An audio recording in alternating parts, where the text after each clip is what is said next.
Estamos aqui para mais um Café Mais Palavra. E eu queria começar lendo um texto que está aqui em João 15, 12. Meu mandamento é este, que vos ameis uns aos outros assim como eu vos amei. Ninguém tem amor maior do que este, de dar a alguém a própria vida em favor dos seus amigos. Vós sois meus amigos se fazeis o que vos mando. Já não vos chamo servos, porque o servo não sabe o que faz o seu senhor, mas tenho-vos chamado amigos, porque tudo quanto eu ouvi de meu Pai vos tenho dado a conhecer. Senhor Deus, que essa palavra seja viva e eficaz em nome de Jesus. Eu trouxe esse mandamento que Jesus nos dá de nos amar uns aos outros de forma integral, como Ele nos amou. Eu queria contar uma história, que está lá a partir de Gênesis 37, que todo mundo conhece, de José, né? O filho quase caçula, tem Benjamim depois dele, mas o filho de Jacó com Raquel, seu grande amor. E José sempre foi o preferido do pai, e isso naturalmente já causava estranheza entre ele e os irmãos, e também, então, ele começou a ter uns sonhos de que os irmãos iam servir a ele, e contou esse sonho para os irmãos, que acabaram vendendo a José. José foi para o Egito, todo mundo sabe, da cadeia, ele foi para se tornar governador do Egito. E ele, então, por uma palavra de Deus, uma interpretação de Deus, coloca o povo egípcio numa situação legal de fornecer alimentos para todo mundo. E quem vai comprar alimento deles? Seus irmãos.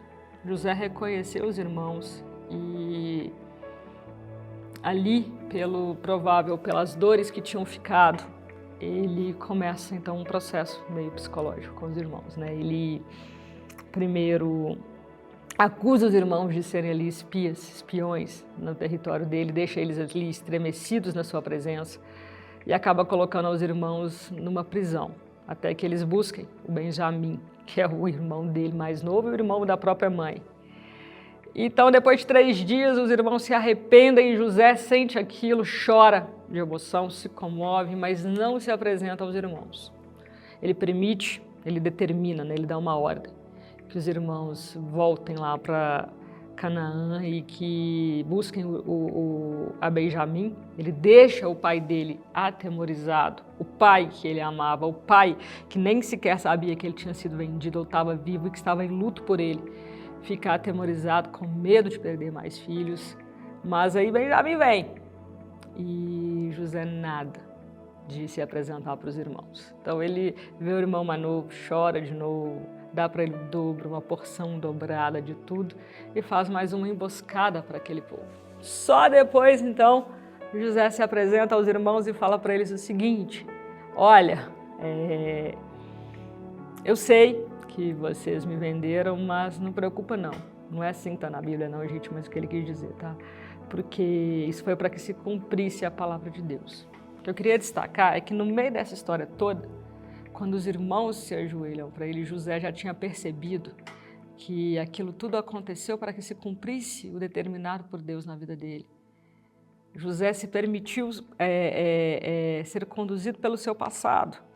Ele, quando adquiriu alimento, ele vendeu para o seu próprio povo, para os próprios egípcios, e só não vendeu, inclusive, para os judeus e para o mundo inteiro. Ao invés de livrar as pessoas da fome, ele fez daquilo um comércio, porque ele foi vendido, ele foi comerciado. E ele fez uma espécie de, não podemos dizer vingança, mas ele, mesmo vendo os irmãos ali arrependidos, ele ainda demorou um pouquinho. E eu queria que nós meditássemos nisso. José é um dos heróis da fé descritos lá em Hebreus 11, mas nós já temos o Espírito Santo de forma integral. Nós somos filhos de Deus. Queria que a gente aprendesse com a história de José. Se José tivesse lá no começo falado para os irmãos dele: olha, por que vocês me venderam? Eles iam brigar, eles iam entrar num conflito, talvez, mas teria evitado muitos desgastes, inclusive muito sofrimento do próprio pai dele, né? Então eu queria lembrar no que Jesus disse aqui, que nós somos nós somos amigos de Deus quando nós seguimos ao mandamento dele. E o que Jesus fez foi nos servir. Ele, sendo Deus, veio até nós. E para nós recebermos em integralidade a cruz de Cristo na nossa vida. A gente precisa amar uns aos outros como Jesus nos amou. E nós somos um povo, uma família. Cada um de nós que já reconheceu Jesus como Senhor e Salvador. Então eu queria nos incentivar a diminuir essas tensões causadas e principalmente que nós cresçamos e progridamos na fé. Que a gente confie nas pessoas e nas circunstâncias da nossa vida, sendo capaz de conversar, buscando perdoar. Porque Jesus disse que quem não perdoa não é perdoado. Para que a gente tenha menos tensões na nossa vida, mas principalmente para que o nosso coração ele seja considerado por Deus como de um amigo dele.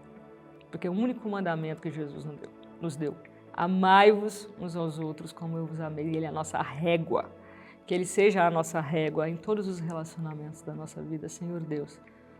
Vem mesmo com a Sua palavra, que é viva e eficaz, e corta os nossos corações, discerne as intenções dEle, nos mostra, Pai, quem nós temos que perdoar, quem nós temos que amar, quem nós temos que dar uma atenção maior, porque, Deus, a unidade vai nos fazer progredir nesses dias. Então, produz isso no nosso meio, Pai, em nome de Jesus.